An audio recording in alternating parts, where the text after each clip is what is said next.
What's up, guys? Hey, it's again Mikhail Abdullah and James here with Aces Jiu Jitsu Club. We're going to show you some awesome technique today.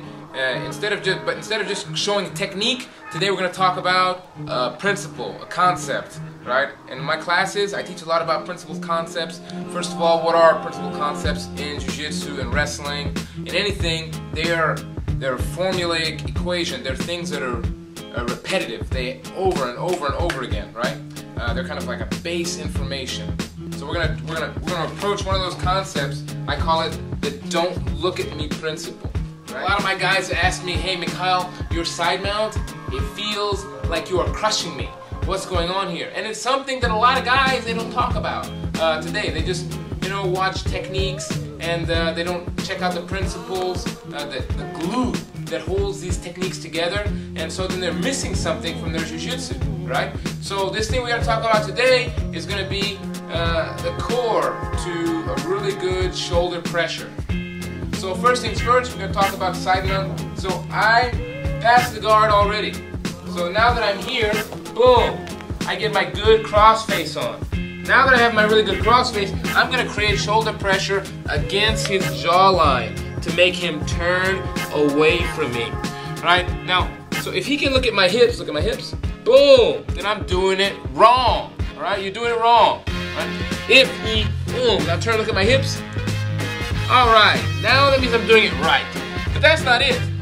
We're gonna incorporate a new part of this principle called no knees on the ground.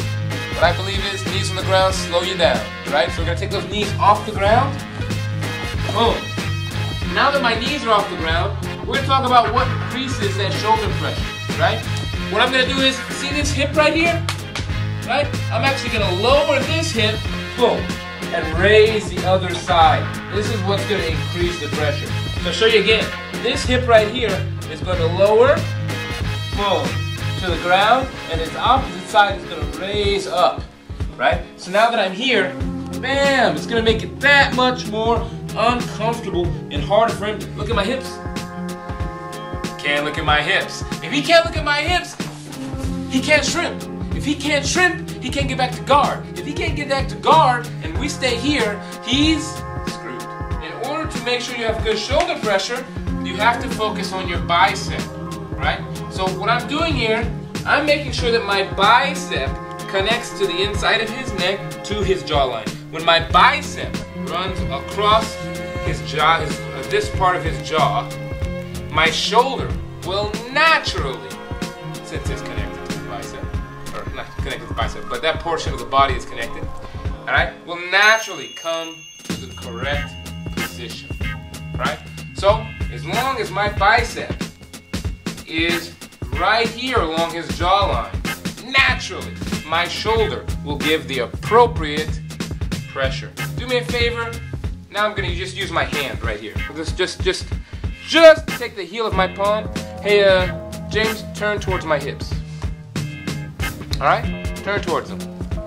Okay. Now we're gonna take a little bit less pressure off there, right? Just 3 fingers. James, turn towards my hips. Just 3 fingers, right? Turn towards my hips. You know, that's not to say that James is weak, he's obviously a big, strong guy, right? But what happens here is I have more leverage than James. And that is what's going to make all the difference when you're applying shoulder pressure to your opponent or to your friend. Alright, so here we are. Again, we're going to recap real quick. Boom, I have my cross face. My bicep is along his jawline. I've made him look, not at me.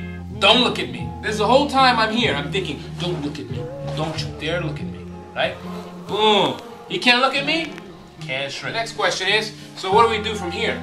I've successfully stalled out my opponent. So now what am I going to do? Right? Well, you're going to attack him, just like the toe hold that we talked about earlier. You can do all kinds of different things. You can shoot him for your Americana. We talked about that earlier as well. Right now, we're going to talk about the only direction that he has to go and letting him choose his own adventure, right? So, in this situation, I'm going to put him in the side mount. He can't shrimp. He can't look at me. He can't shrimp. Do me a favor. Try to shrimp. Shrimp. Shrimp.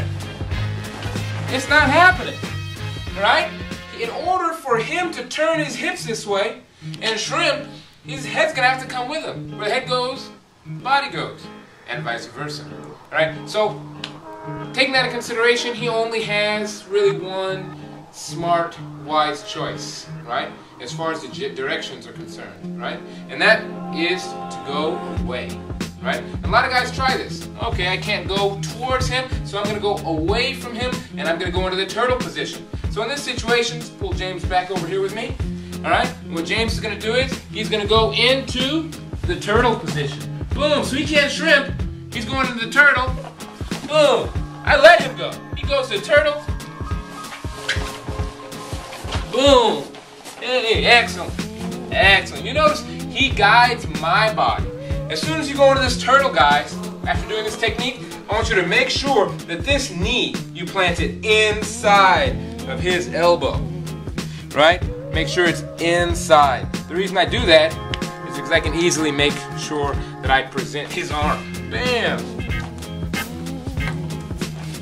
Bam. I mean, so many different things. You know what? We're going to save that part for another video as we talk about how to go for the crucifix from the turtle position, right? That's just a little taste, a little teaser, right? So again, let's go back.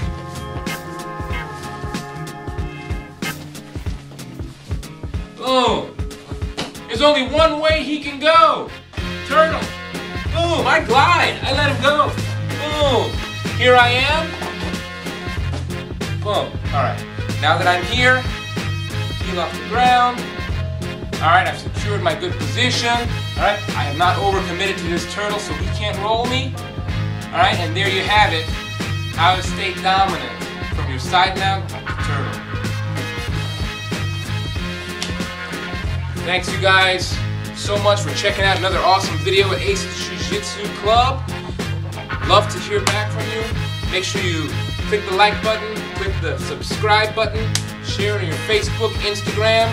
Alright, let's make it big so that we can help and give back to the community. Alright?